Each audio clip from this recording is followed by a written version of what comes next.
Okay, friends, classmates, so our medical mission is still ongoing, the dental and the circumcision. So, ari di, may upod ko din nga daw ka recipient sa aton dental mission. Ari si, ano pangalan mo ka?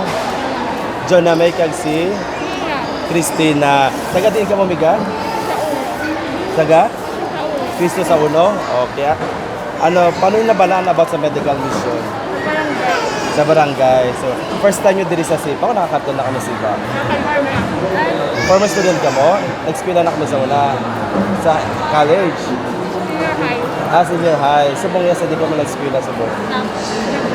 Nag-ubra ka mo sa buong. Pero, hopefully by next, mas-eskwela na ka mo ulit, diba? So, how was the experience sa medical mission? Okay lang. Okay lang. Ano nga oras ka mo din nag-abot? Alas 5, arin na ka masipa? O nagulat sa may barangay? Sipa, Kid. Okay. Sige, Miga, salamat, Kid, sa pagkantun sa medical mission. Okay lang, wala masakit sa buong. Wala mang salipungan. Carry lang. Okay, sige. Halong ka mo, kaukom sa snacks nyo. Okay, God bless sa inyo.